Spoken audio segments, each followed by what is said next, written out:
Começa agora o podcast de fato.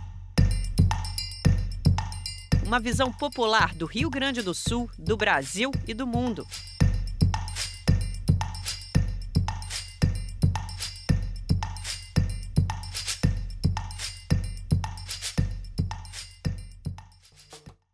Olá, estamos entrando no ar com o podcast De Fato, uma produção do Brasil de Fato do Rio Grande do Sul, em parceria com o Sindicato dos Bancários de Porto Alegre e região. Gravado no Estúdio Hall, diretamente do Centro Histórico de Porto Alegre. Eu sou Kátia Marco e comigo hoje, na bancada deste programa, Eugênio Bortolom. Muito bem-vindo, Eugênio. Obrigado, Kátia.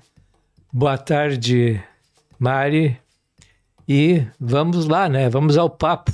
Boa Sempre interessante. Tu já tá virando figurinha carimbada aqui, né, no podcast. Espero que o Ayrton não se preocupe com isso. Ao assumir a presidência da Assembleia Legislativa no início de fevereiro, o deputado Pepe Vargas, de forma inédita, impulsou 4 mulheres no comando das superintendências da Casa. Em 190 anos do parlamento, apenas por 2 vezes uma mulher assumiu a coordenação geral. E nessas 2 únicas situações, Mari Peruso esteve à frente desse comando. Muito bem-vinda, Mari. Boa tarde, Kátia. Boa tarde, Eugênio. Obrigada pelo convite do sindicato aqui do Brasil de Fato. Sim, pelas 2 vezes em 190 anos, eu assumo a Superintendência Geral da Assembleia Legislativa. 20 de abril agora é um marco, né? Nós vamos, a Casa vai numa sessão plenária solene, dia 22 de abril, iniciar as comemorações dos 190 anos. 20 de abril é uma data política e nós escolhemos comemorar os 190 anos da Assembleia do ponto de vista da política, que é a instituição da primeira bancada da província, 28 deputados. Então, é um marco mesmo a gente assumir ali, essa vez são 4. Também a Casa só teve uma presidenta mulher, que foi a deputada Silvana Covatti, nesses 190 anos. E eu assumo... segundo o próprio presidente Pepe, foi uma grande coincidência de ele escolher o perfil das pessoas e acabou sendo 4 mulheres. Tem várias diretoras já. A Vânia é uma pessoa já da área de comunicação, de veículos, e acompanha o Pepe em vários postos que ele já ocupou, né? É uma pessoa conhecida da área de jornalismo, competente na área. A Cláudia também vem de uma experiência dele na prefeitura, 2 ministérios dele em Brasília. É uma professora, servidora federal aposentada, mas com uma longa ficha na área administrativa financeira. A Ana Sofia é uma mulher da Casa, né? A questão da superintendência legislativa são quadros da Casa, uma das pessoas que mais experiência tem no processo legislativo.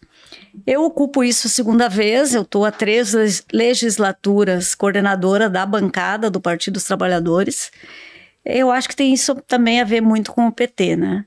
Então tem uma cultura nossa, né, das executivas, do espaço já de 50% de mulheres, a gente poder ocupar esses espaços importantes quando a gente assume hoje o lugar mais importante que nós temos no estado do Rio Grande do Sul, que é a presidência da Assembleia. E quando tu assumiu, Mari, tu falou que seria um grande desafio. Sim. Né? Inclusive por o PT estar na presidência. Sim. Da Assembleia.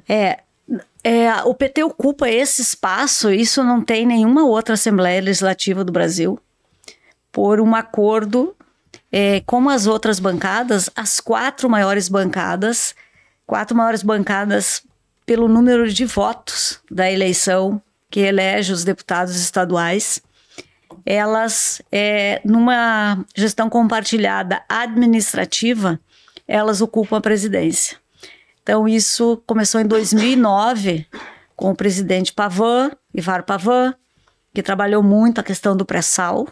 Eu estou colocando esse tema para ver da importância que é ocupar esse espaço, mesmo nós sendo a maior bancada da casa. A federação tem 12 deputados e deputadas, mas nós somos oposição e somos minoria na casa. Então, é uma importância muito relevante isso. Depois veio o deputado Vila Verde, quando nós éramos governo do estado. Depois o Edgar Preto, quando eu fui superintendente em 2017, num período muito tenso, que foi o governador Sartori, fim das fundações, empresas estatais, perda de direitos dos servidores, e foi um ano... Pós-golpe 2016.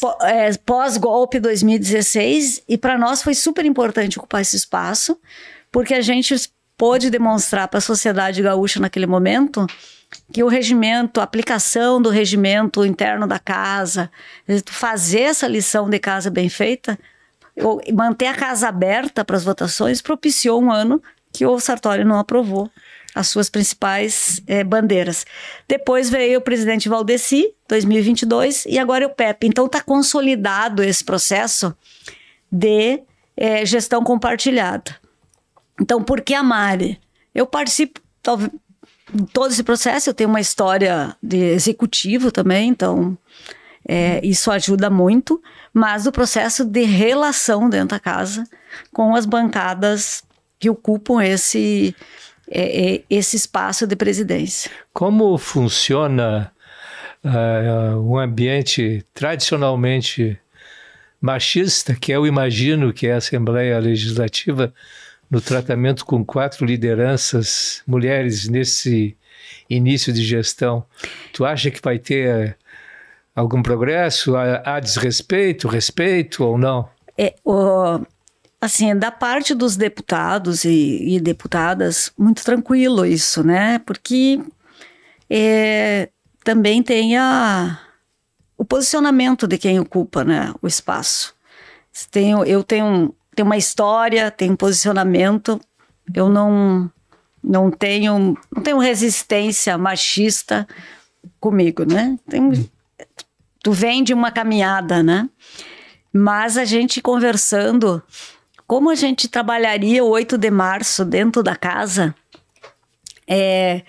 diretoras, elas dizem, a gente devia discutir, eu vou discutir agora, nós estamos chamando 43 concursados, de hoje ao dia 31 vai ser a posse de 42 concursados, como é que o servidor público da casa trata a chefia mulher? É bem interessante. Estou falando da chefia imediata, da coordenadora de área, da diretora de área, o quão complexo é esta questão da chefia com a mulher. Muito complexo. Esse chamamento de novos funcionários está dividido? Eu sei que tem algumas... Tem cota para a questão de raça e PCD, né?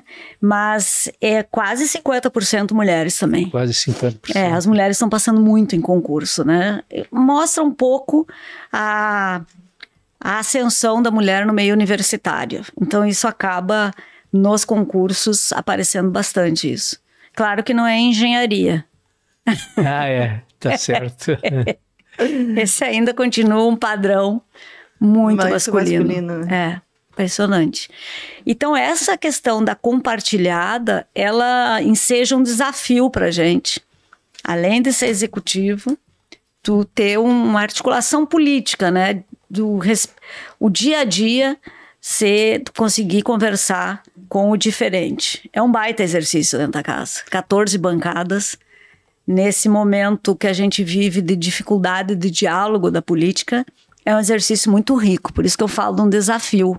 É muito rico esse desafio. E a gente conversar com coordenadora de bancadas de pensamento ideológico completamente diferente. Eu fiz uma referência aquele dia à Marina, do PL, que é uma mulher muito qualificada para estar na coordenação desta bancada. E a gente conversa o quanto é difícil, né, o espaço da política ser ocupado por mulheres. Tem a parlamentar, que é voto, que é fundo partidário, tem tudo isso, mas também na atividade de assessoramento não é fácil, né? É uma prova todos os dias. Porque a gente sabe das violências, né, que as mulheres sofrem na política, assim, não só o assédio moral, o assédio sexual, mas violências como, por exemplo, a deputada Bruna, né, de ameaças de morte, enfim, não é um terreno fácil para a mulher. Talvez porque acho que é mais frágil, né? E esse episódio da deputada Bruna, vê quanto é importante isso. Esse caso só foi elucidado porque a mesa da casa, a mesa diretora, o deputado Brito, representante da nossa bancada o deputado Pepe no passado, mas tinha a delegada, a deputada Nadine, a primeira vice-presidente, a Eliane Bayer.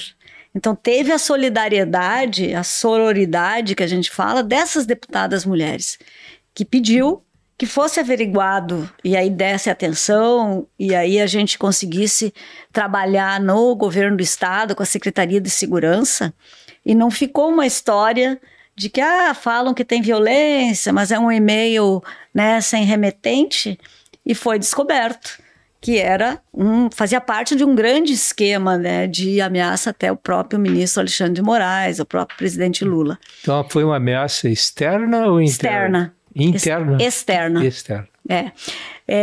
E nós também, esse ano, nós inovamos por conta disso. O GSI, que é o Gabinete de Segurança Institucional, que normalmente é a Brigada Militar quem ocupa esse posto, oficiais da Brigada, nós optamos por uma delegada, mulher.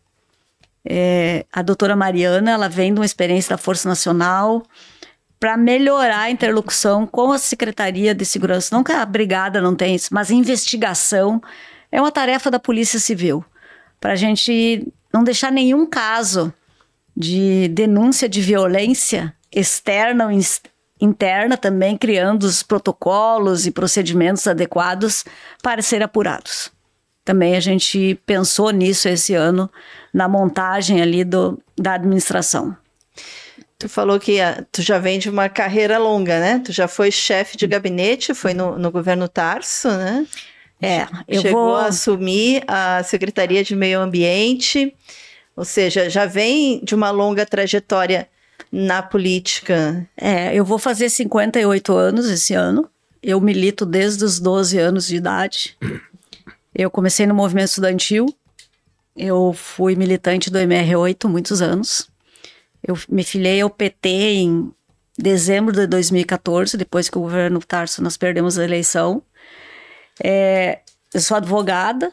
Eu militei muito na área das mulheres. Eu fui presidente da Federação das Mulheres Gaúchas, trabalhando muito essa questão da violência. O artigo 194 da Constituição Estadual em 89 é fruto de uma emenda popular que elaborei, buscamos 10 mil assinaturas, que naquela época eu acompanhei toda a montagem da delegacia, que iniciou como posto de polícia com a inspetora Neiva, depois a primeira delegada. Então tem um caminho longo nisso, né, de trabalhar essa questão da violência, da profissionalização, cursos de construção civil, todas as áreas, o lobby do batom em Brasília, na Constituinte, e ocupei postos, né, na Prefeitura de Porto Alegre. Eu fui subchefe, chefe adjunta da Casa Civil, junto com o Carlos Pestana, que era o chefe. Depois eu fui secretária de Estado da área de assessoramento superior, que era uma área que assessorava muito direto o governador com os gargalos, as questões aí, o que eu digo, que os problemas mais urgentes. E ocupei 45 dias a Secretaria do Meio Ambiente em 2013, depois cuidei dessa secretaria quando o outro secretário assumiu, no auge de uma questão policial, né? Uma crise, né? Uma crise. O secretário chegou a ser preso. Exatamente, e que foi bem importante, porque ali eu não era uma pessoa que entendia o meio ambiente, eu continuo não sendo uma pessoa, eu defendo, mas eu não sou uma especialista, mas ali precisava um pouco de gestão, quadro de pessoal da FEPAM, quadro de pessoal da secretaria, e enfrentar os problemas principalmente das questões de licenciamento de areia. Eu vejo agora, quando a gente teve essa enchente, que se volta a falar em desassoreamento do Guaíba, tanta bobagem que se diz, né? Sobre isso, eu aprendi um pouco naquele momento, e o Ministério Público teve um papel fundamental. de que essas coisas elas são um pouquinho mais complexas do que uma fala simples. E essa questão de sustentabilidade que a gente vai enfrentar esse ano tem muito a ver com isso, né? O que é trabalhar a questão das bacias hidrográficas desse estado para a reconstrução do Rio Grande do Sul, por que tem enchente, o que é desassoreamento. Então, a gente precisa assumir isso. Essa emergência, ela não é para o ano que vem, ou para daqui a 10 anos. É uma emergência do agora, né? E isso tem a ver com a nossa economia do Estado. Então, esse é um desafio, inclusive, que o presidente Pepe coloca para trabalharmos esse ano no Fórum Democrático o conceito da sustentabilidade, crescimento econômico com sustentabilidade agora.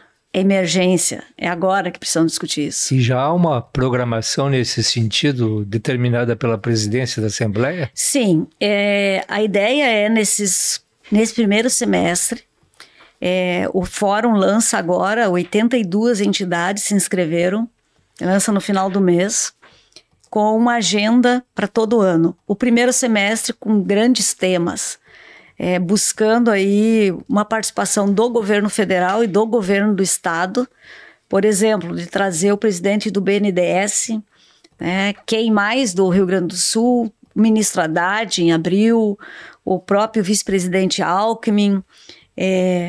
O que tem de investimento do governo federal, esses 124 bilhões, o que isso é reconstrução, quais são as linhas de créditos para a economia com sustentabilidade. Nós vamos continuar investindo no mesmo padrão econômico que a gente investia ou investe, né, na cadeia produtiva. Então essa é uma discussão que a gente quer fazer. E no segundo semestre, as 9 regiões funcionais vão discutir a questão da região, né? O local, as cadeias produtivas locais com a universidade e que projeto de desenvolvimento que nós queremos para o Estado, né? Porque nós somos o Estado das commodities, né?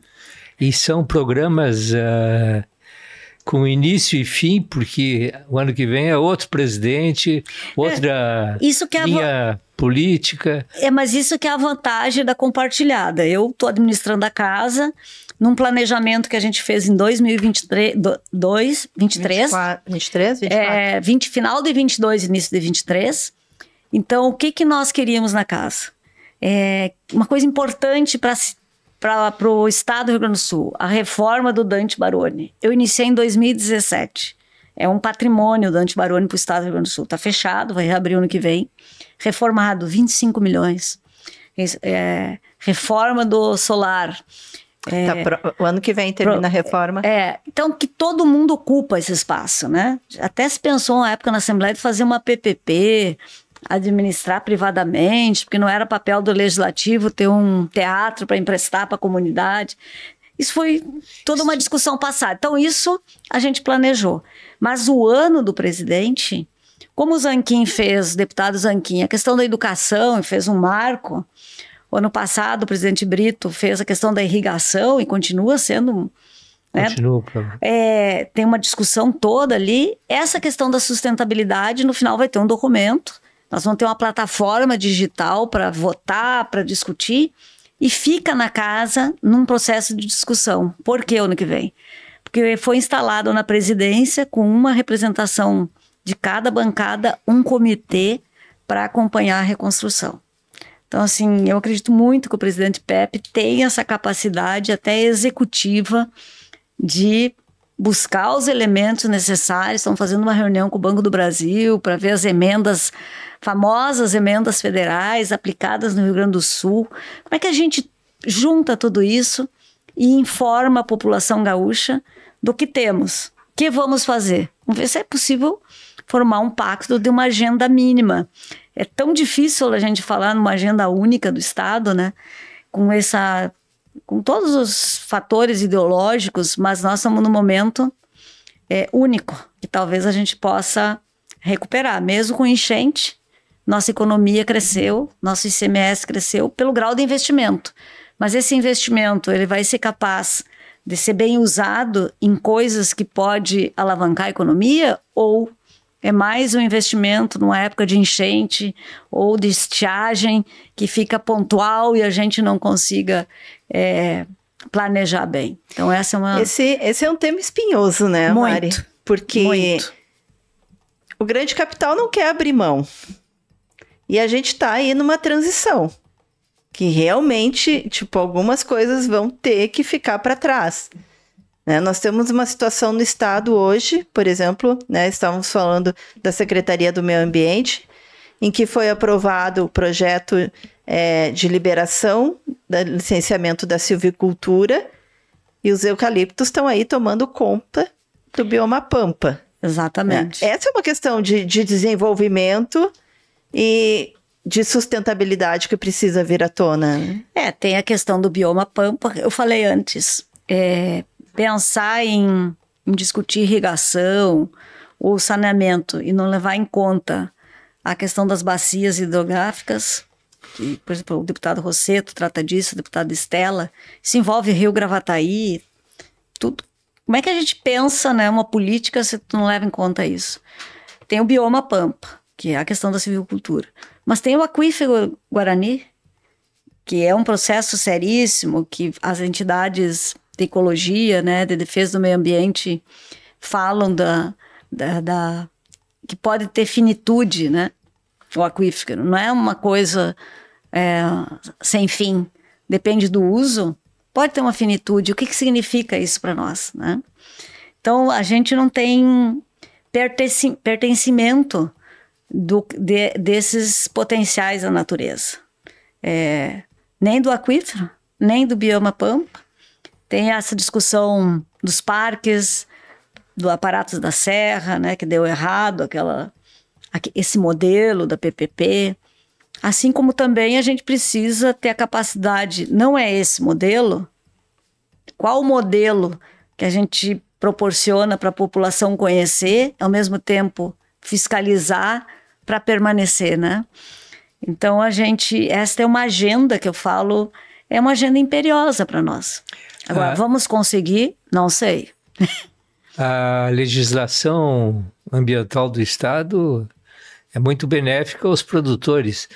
Há a perspectiva de que várias questões aprovadas anteriormente, principalmente pelo governo Leite, possam ser revistas na administração do Pepe Vargas? Do ponto de vista, no primeiros 4 anos, primeiro governo do governador Eduardo Leite, ele fez a mudança mais drástica que podia fazer, né? Foi a mudança administrativa da Secretaria do Meio Ambiente ser também a Secretaria da Infraestrutura. E a mudança do Código Ambiental. A sociedade perdeu força na discussão ali do Conselho do Meio Ambiente, né? Eu acho muito difícil a gente fazer alguma modificação maior numa legislação, sabendo do nosso papel, que nós somos minoria na Assembleia. Mas eu acho que nós precisamos, por exemplo, agora a bancada do PT, a bancada do PSDB, a bancada do PSOL pedem a formação, criação de uma comissão do meio ambiente na casa, porque é saúde e meio ambiente. Como o tema saúde, ele é tão necessário, urgente, ocupa toda a pauta do meio ambiente. Então, o meio ambiente precisa ter uma luz para isso, para discutir todas essas coisas, porque ela fica uma discussão sempre periférica. Uma emergência, temos 210 municípios em estiagem. Fatalmente, nas águas de São Miguel, lá em setembro, nós vamos ter problemas de enchente de novo. Então, é uma emergência discutir. Nós precisamos trabalhar a consciência de que isso é necessário. Se o saldo no final nós conseguimos envolver algumas entidades, mínimo de imprensa, entidades empresariais, universidades, que fazer esse apelo que seja um assunto e não um não assunto o meio ambiente, que é só desenvolvimento, crescimento, sem olhar para a sustentabilidade, já vai ser uma vitória. Mas não é fácil. Nós, inclusive, o dever de casa interno que está sobre a minha tarefa é fazer da Assembleia um exemplo de sustentabilidade.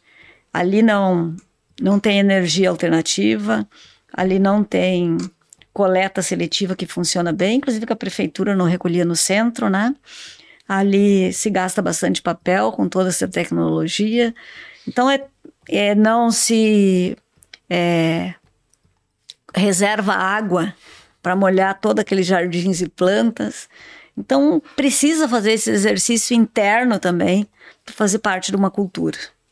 Então, esse é um desafio para esse ano. Agora é uma questão assim política, digamos. O PEP consegue ter um bom diálogo com o governador, já que o governador, ao longo do tempo, se mostrou muito firme, muito impositivo, não admite muita negociação. Tu acha que recém começou, né? Ainda falta muito tempo para acabar o mandato, mas há possibilidades de bom diálogo e bom trânsito no Palácio Piratini com o PEP? O deputado Pepe, no discurso de posse, ele falou muito do que significa os pilares da democracia, né? E nós somos um poder, uma instituição. Mesmo sendo um presidente de oposição, estará aberto e fará o diálogo institucional. Mesma coisa que o governador, né? Porque a gente acredita que é um governador eleito, né? Participa de um partido social-democrata, tem várias posições e políticas neoliberais e tal, mas no campo da democracia, a gente acredita que está mais no nosso viés, nosso campo, do que no outro. Mas o diálogo, o deputado Pepe está aberto ao diálogo. Votações, projetos, é uma questão de bancada de plenário, né? E aí, esse governo, não tem ninguém na história que tenha conseguido ter uma base de 42 parlamentares na sua base de atuação. É um processo de 55 deputados, presidente não voto, é um massacre, né? São 12 na oposição. 14 com o PSOL. 14. Mas a questão é sempre dura, né? É muito duro. A gente precisa, nós hoje formulando como é que a gente vai acolher os novos funcionários e tal, né? Mostrar o papel da Assembleia, por que uma Assembleia precisa ser forte. Também é um pouco uma campanha a gente poder fazer do quanto é importante uma eleição proporcional, né? No Rio Grande do Sul e no Brasil. Não basta só ganhar o executivo, né? E tem assim, digamos, Desculpem, Kátia, estou fazendo perguntas demais. Né? Tá monopolizando aqui. Mas, qual é a proporção, quantos funcionários tem a Assembleia e qual é a proporção entre função gratificada, cargos de comissionado e funcionários fixos? Mais ou menos, não precisa ser... Não, eu sei. Que bom. Nós temos hoje 280 funcionários efetivos ativos. Vamos ter mais 43 até o final do mês e depois mais os 12 policiais legislativos e um procurador.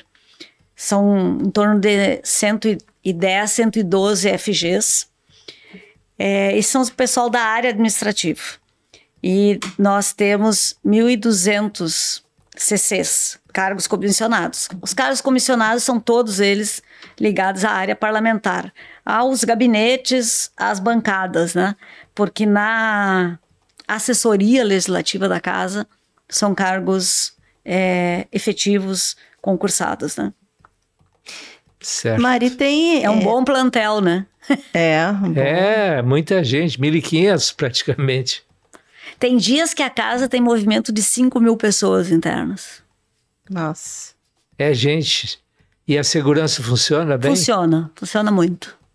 Acho que a gente conseguiu isso, trabalhar que a polícia é uma polícia institucional, de acolhimento, e não de repressão, porque ela já trabalhou esse processo. E a gente tem conseguido agora... Manter as rédeas curtas.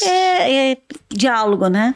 Cada um tem o teu limite, termina onde começa do outro. O teu espaço e o limite é uma coisa importante. Acho que na sociedade é uma boa discussão e um bom exemplo a gente dá isso, né? Do tamanho do espaço de cada um. Nós temos hoje uma questão que é a falta de legitimidade, não seria essa a palavra, mas a questão das instituições, né? Enfim, a gente viveu ali o 8 de janeiro, né, na Câmara, no Senado, no Palácio, e parece que o povo não acredita mais, grande parte da população, nas instituições, né? A Assembleia pensa alguma campanhas, alguma questão educativa em relação a isso? Eu diria, Kátia, assim, Mari falando, né? Um fator é a criminalização da política. Então, todo o poder legislativo, o próprio executivo, perdeu muito disso, né? Com essa campanha contra a política. Esse é um ponto, do meu ponto de vista pessoal. O outro é que também se dá motivo, né, para ter esse descrédito. Muitos abusos, né, de funcionamento, as emendas, fica muito longe da vida real da população. Então perde, falando do poder legislativo. Poder judiciário, né, aí eu falando como advogada e pensando assim, quando tu advoga, na parte que tu representa, a morosidade do poder judiciário, o quanto é difícil uma pessoa botar a sua vida ou a dependência de solucionar um problema seu num processo moroso, distante, né? Hoje a ordem luta para que a sustentação oral seja ao vivo e não gravado um vídeo. A maioria do Poder Judiciário trabalha home office. Quando eu me formei em 86, eu sou advogada há bastante tempo, a gente batia no balcão, falava com o juiz. Então, tudo isso vai distanciando a população dessas superestruturas. E aí tem um descrédito, é muito natural. Claro que 8 de março tem um ingrediente a mais, né? Que é o trabalho do fim da democracia. E aí sobre o Supremo, que teve um papel muito importante ali em, vamos dizer, entre aspas, salvar a democracia naquele momento. Mas se confundem essas coisas. Os super salários, essa distância entre a maioria da população e o que essas chamadas carreiras de Estado representam, ela acaba afastando as pessoas. Então, é uma série de fatores que leva, do meu ponto de vista, o descrédito disso. E uma assembleia, falando da nossa assembleia, que a atividade cultural, a atividade de memória, de história, a participação nas questões de discussão com a sociedade, nas comissões, tudo isso vai ficando distante, ela vai ficando mais distante da sociedade. Então, eu não sei se uma campanha resolve. Eu acho que tem que ser muito... Não é o que se fala, é o que se faz, né? Se a gente consegue levar... E aí nós estamos vivendo experiências. Por exemplo, tem uma atividade maravilhosa na casa, que são os saraus. São 16. Nós vamos descentralizar todos, em todos os espaços culturais da cidade. Da biblioteca, Bruno Piva, Túlio Piva, todos os espaços que ceder, para poder levar a cultura, espaços comunitários, 3 quilombos, mais o Asilo Padre Cacique, ocupar esses espaços com artistas, com o nosso sarau, levar a televisão da Assembleia, é um memorial. Nós vamos discutir os 190 anos com uma exposição dos documentos históricos, porque pouca gente conhece o que significou esse período parlamentar. A gente está acostumado a comemorar o 20 de setembro, né? Vamos mudar um pouco o foco, botar para a política, com o cinema. Neto Perde Sua Alma, o da Legalidade, tem vários, né? Nós temos um grande autor gaúcho de filmes, dos maiores, é o Tabajara Ruas, 82 anos de serviço para esse estado. Nós vamos trabalhar isso. Mas com cinema na Assembleia ou descentralizado? Nós vamos também? descentralizar também cinema para o interior E nós estamos trabalhando num livro que um dos maiores historiadores do estado, Cheuich, está fazendo, dos 190 anos, para lançar ainda nesse primeiro semestre, lá por maio. Então, a gente puxar essa questão e mostrar o quanto é importante. Outra questão importante, nós temos o deputado por um dia. Estava sendo realizado só uma sessão por ano. Se envolve escolas do Rio Grande do Sul inteiro. Paga transporte, traz. Já teve 4 edições na década de 90. Então vai ter 2 esse ano. Porque não estava preparado para fazer 4. Mal fazia uma. Por quê? Para aproximar os estudantes. Os estudantes querem entender. A gente precisa que a juventude, né? Ou seja pela cultura, ou por conhecer a Assembleia, a gente traga isso.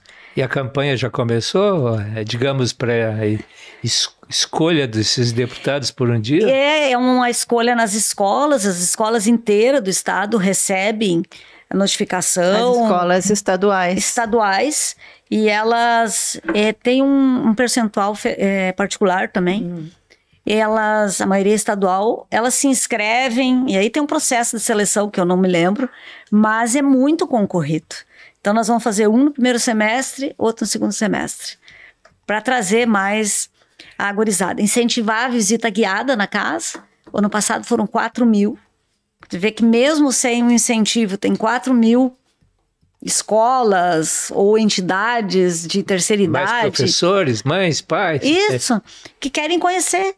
Então a gente incentivar isso, poder mostrar, aproximar as pessoas. Isto é importante, né? Por que este prédio... É a casa do povo, né? É a casa do povo. O povo tem que... Que é possível tu adentrar, né?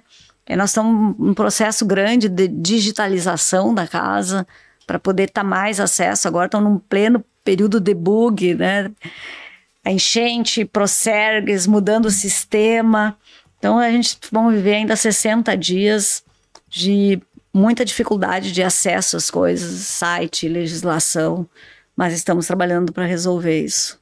Mas a enchente não chegou a afetar a Assembleia? Mas assim? como afetou a Procergs... Afetou todo o sistema. Afetou os sistemas, né? Então, e muito assim de deixar por muito tempo tu sem fazer as atualizações necessárias. Ocorre que a gente acaba tendo uma perda aí também de participação das pessoas. Uma curiosidade que eu tenho, falaste aí do Teatro Dante Baroni, isso aí, vocês, eu tenho uma entidade qualquer que quer fazer um espetáculo. Isso é cobrado ou é dependendo de quem vem o pedido, por exemplo, uma entidade sem fins lucrativos? Não pode fazer nada ali que tenha ingresso cobrado. Mas o valor máximo de cobrança é R$ 1.200. Pagar a luz, a água, essas coisas? Para uma contribuição até educativa, e também nós vamos ter que mudar o processo de gestão ali para contribuir para isso, né? Porque é um teatro que tinha, e eu acho que vai melhorar muito a sonografia, espaço, é um local muito acolhedor, né? Então, atividades parlamentares todas, congressos, convenções partidárias, as escolas usavam muito para apresentação de danças, tudo isso. Então, tem uma resolução ali que comporta gratuidade ou cobrança, e o maior valor era R$ 1.200. Bastante acesso. A Associação Rio Grandense de Imprensa, a ARI, fazia entrega de prêmios isso. ali. Esse era gratuito. Era gratuito. O empréstimo. Como a ARI, essas instituições, né? Que não visam lucro. Cara para a sociedade aberta. Não tem outro espaço grande que não seja Assembleia. Uma carência de espaços, né? Grandes, assim. Enorme. É muito difícil. Os partidos ficaram sem um local para convenção com o Dante Baroni fechado. Sobrou o plenário Otávio Rocha da Câmara. Sim. Que é pequeno, né? 480 pessoas. Ali era 600 mais as pessoas de pé. Então é bem importante a recuperação do solar, né? Que é um espaço lindo, né? Lindo para fazer visitação musical. Teve uma época, eu sempre falo assim, que estava na agenda cultural da cidade, o espaço do solar.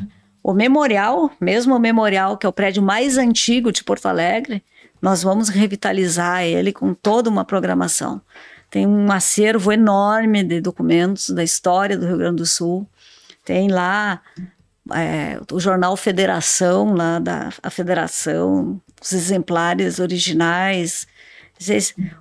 Para qualquer pesquisa das universidades, do ponto de vista histórico, recorrem ao memorial. Então, tem um campo muito rico disso e é necessário que esteja à disposição da população, né? Então, isso é um conceito também, né? Da Assembleia com as portas abertas, é isso, né?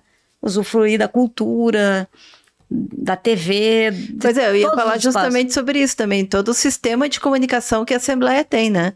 Tem a TV, tem o rádio, vocês têm equipes, né? Que vocês têm uma aferição de audiência, se realmente chega, se as pessoas sabem desses canais? As pessoas sabem, o dia de... Claro que precisa modernizar, né? Chamar atenção. O dia da TV do plenário, quem está participando de alguma forma, com algum interesse, é o dia de maior audiência. Mas eu penso que a gente pode melhorar muito o programa de entrevistas, própria cultura, né?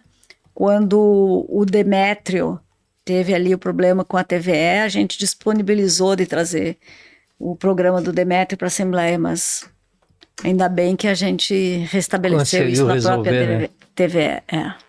Mas isso é muito importante, a gente precisa ocupar esses espaços E ali é uma casa de ideias diferentes, então tem que proporcionar, reeducar para as discussões ser do campo das ideias, né? Essa é uma reeducação necessária. Exatamente. E a superintendência de comunicação é uma mulher. É a Vânia. Como é que é o nome? Vânia. Vânia.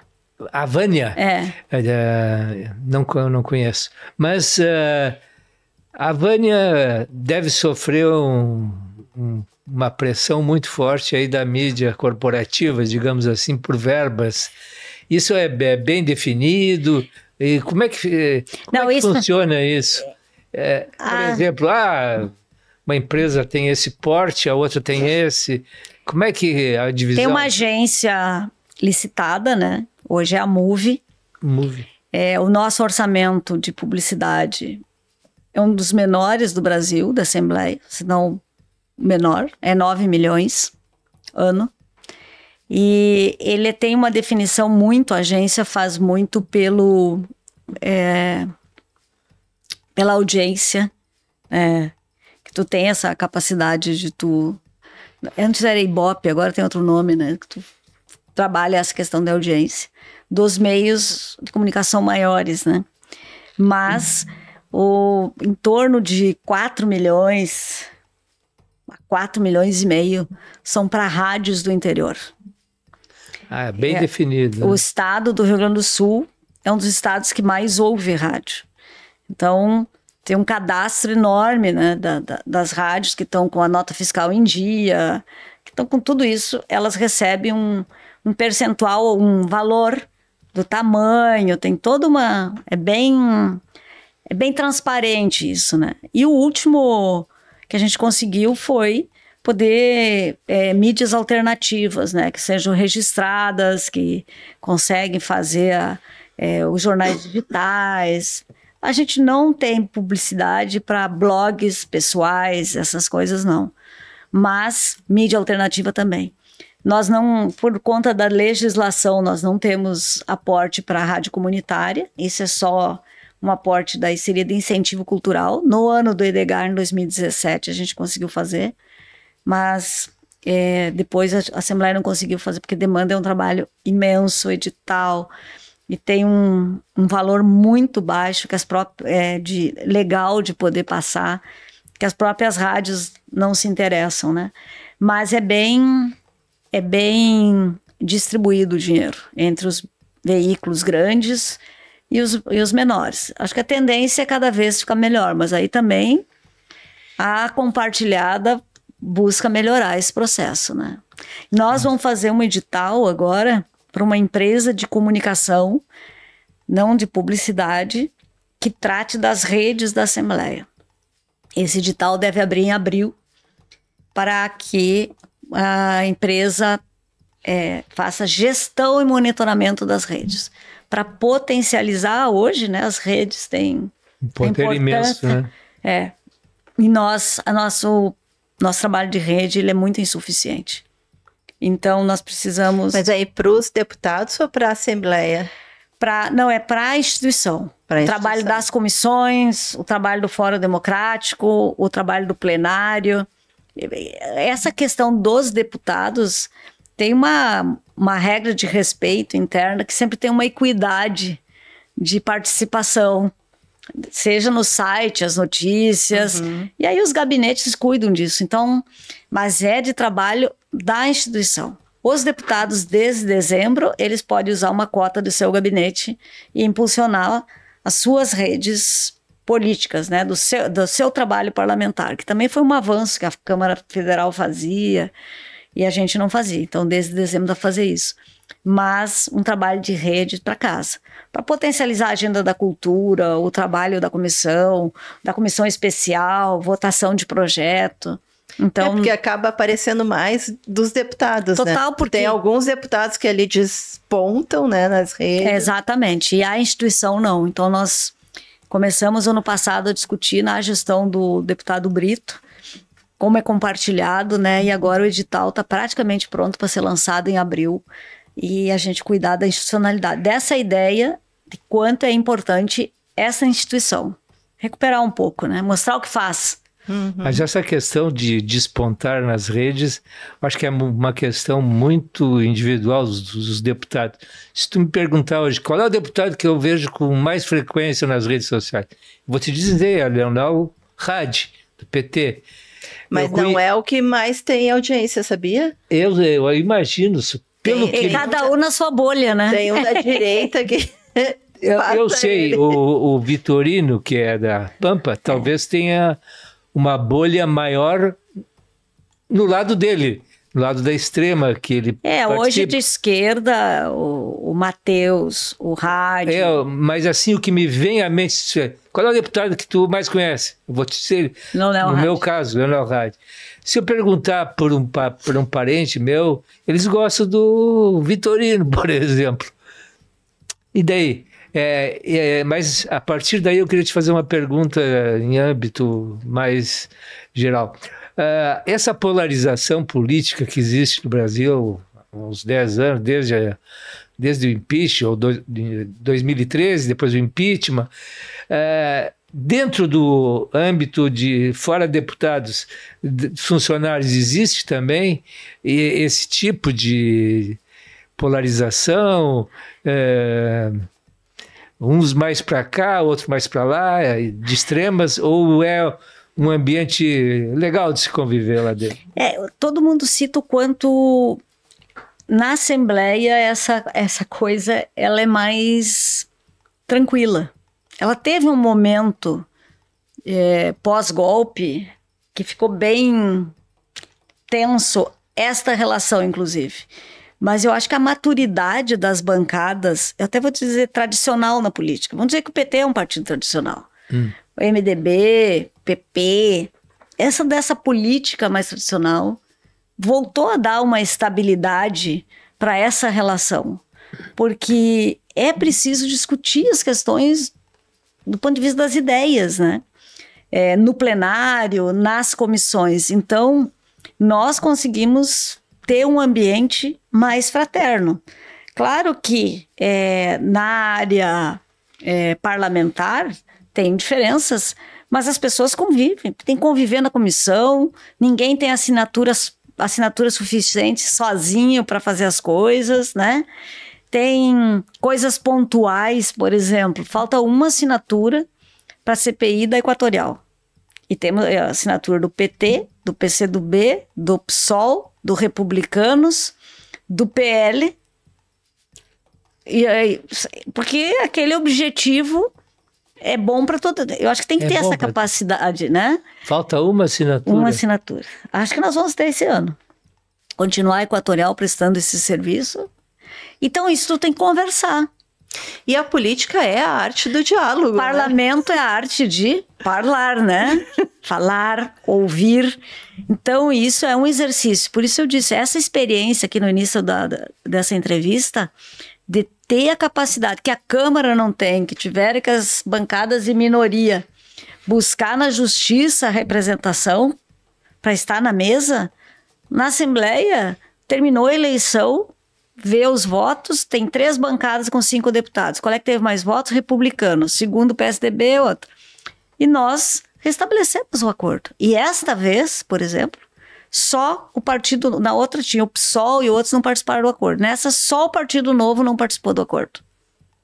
Então, e aí a composição das comissões, presidência, tem uma pluralidade. Porque só trabalhar só do ponto de vista da maioria, que casa legislativa no Rio Grande do Sul nós teríamos? Exatamente. Política, como já diria o Delfim Neto, quando era ministro da Fazenda, a política é a arte de avançar, recuar, até chegar a um consenso. Acho que essa frase ele foi feliz, não sei em outras coisas.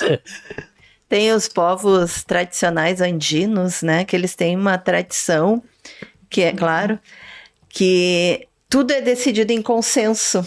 Exatamente. Né? As assembleias deles, eles não encerram um assunto antes de chegar a um consenso. E para isso tu precisa muito argumento, né? Tu precisa... Nem sempre votação de maioria é a mais justa, né? Quase nunca não, né? Porque se tu for pensar assim, vai perder sempre, né? Eu vou te dar um exemplo.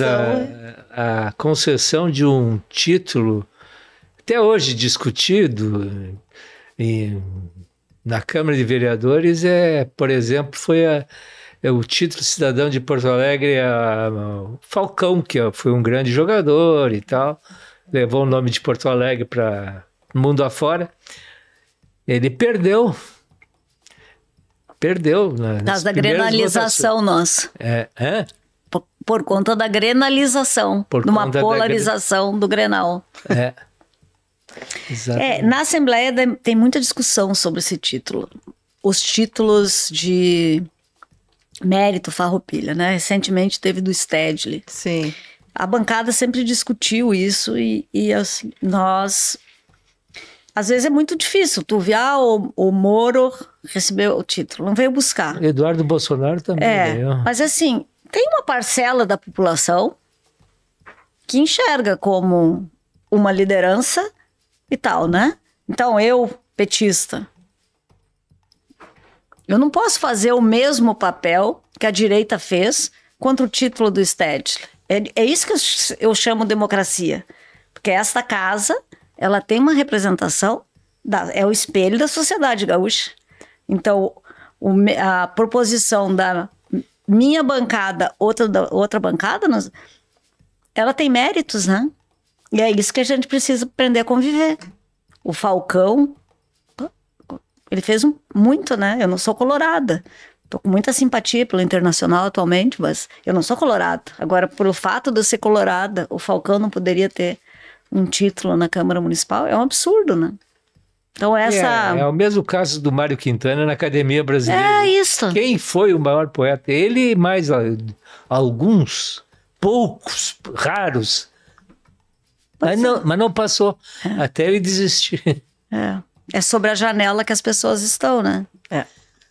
Tua visão de que janela tu está. Mas o respeito é bem interessante, né? E eu acho que a gente precisa dar muito valor para isso. Olha, eu fiquei negociei a exaustão, a questão do título do STED, como funcionar, tudo isso. E provamos que não ia ter tumulto, que era justo, né? Mas quando tem um título do outro campo, eu acho é justo. Vamos deixar, porque tá aí. As pessoas decidiram no voto. Essas lideranças, elas não existem de outra forma. Mas se é eleição, se é comunicação... Bom, esse é outro problema, né? Mas a gente diz que o processo de eleição, ele é transparente, as urnas são justas. Então é isso, representa uma parcela da população. Ponto.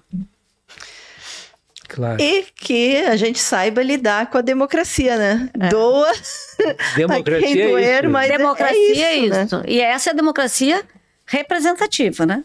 Sim. Nós precisamos aumentar o percentual da democracia participativa, que aí melhora muito, né, o processo da representativa. Mas esse é o desafio. Eu acho melhor esse ambiente do que outro. E que o Fórum Democrático consiga, né? Tá, isso. 82 entidades está encerrando, assim, uma participação muito grande. E eu quero, só para encerrar, o Fórum Democrático foi criado em 99 para fazer o enfrentamento com o Lívio Dutra. Olha ao aí. orçamento participativo. E hoje é um instrumento na Assembleia para te levar à discussão de outros temas que tu não está tendo um outro espaço para fazer. Eu queria te fazer sobre isso. Precisa se reinventar, né? É verdade. Uma última pergunta de minha parte. O acesso do cidadão comum na Assembleia é complicado ou tem alguns trâmites legais? Tem um documento. Eu quero ir lá agora, por exemplo, visitar a Assembleia. Pode. Basta ter um documento. Basta ter... Só um documento. Dá o teu CPF ali na entrada. Aí, só se cadastra. Aí eu entrar. posso... Pode, qualquer lugar. Só não pode entrar dentro do plenário, mas pode ir na galeria, pode visitar. E pensar no Mas plenário quais são... tu, como jornalista, é só te cadastrar ali na imprensa também e tu pode entrar no plenário. Tu entra na escadinha do plenário. Isso, eu trabalhei já 8 meses na Assembleia, mas foi no tempo do Sérgio Zambiasi. Foi presidente 2 anos. Ele era conhecido da imprensa e eu fazia alguns discursos comemorativos para ele. Na época até fazia legal. Dia da farroupilha, ou dia do índio, sei lá o quê, dia da árvore, e desse tipo de coisa que ele... Eram discursos pequenos, mas exigia que alguém escrevesse, né? Porque ele não teria tempo para falar. A hora da manifestação, sessão solene. Sessão solene. Que é importante a nossa sessão solene da Assembleia vai ser no dia 22 de abril, a gente vai fazer uma sessão solene, tentando transformar uma sessão solene muito bacana, para dar uma resgatada da comemoração de 190 anos do Parlamento Gaúcho. Vai ser bem importante. Muito legal. Já fica aí o convite, então, Isso né? aí. Para todo mundo participar dessa sessão solene. Muito obrigada, Mari, tua participação aqui com a gente. Obrigada, Kátia. Obrigada, Eugênio, Sindicatos Bancários e ao Brasil de Fato. Valeu. Gente, não esqueçam de curtir, compartilhar, comentar o nosso podcast, deixar os comentários de vocês, também os feedbacks, sugestões. Também quero aproveitar para te convidar a apoiar o Brasil de Fato, apoiar essa comunicação, esse jornalismo que fala aquilo que a grande imprensa não fala. Entra lá em apoia.se/Amigos do Brasil de Fato RS e contribua com o que você puder. Também essa semana estreou na programação dos Cine Bancários Loucos por Cinema. Está na sessão das 17 horas. É um filme francês, né, que teve a seleção oficial do Festival de Cannes de 2024 e traz uma mistura de documentário e ficção. Já na sessão das 19 horas pode ser conferido O Melhor Amigo, o novo longa do diretor cearense Alain de Berton. Protagonizado por Vinícius Teixeira e Gabriel Fuentes, o filme conta uma história de amor e autodescoberta embalada por clássicos pop dos anos 90. E continua em cartaz, na sessão das 15 horas, o nosso vencedor do Oscar, Ainda Estou Aqui, de Walter Salles. Lembrando também que se você tem um recadinho, crítica, sugestão de pauta, entre em contato pelo nosso e-mail redacalrs@bdfestados.com.br ou pelas nossas redes sociais. Ficamos por aqui. Semana que vem tem mais com ótimas entrevistas como essa. Você ouviu o podcast de Fato, uma produção do Brasil de Fato, Rio Grande do Sul.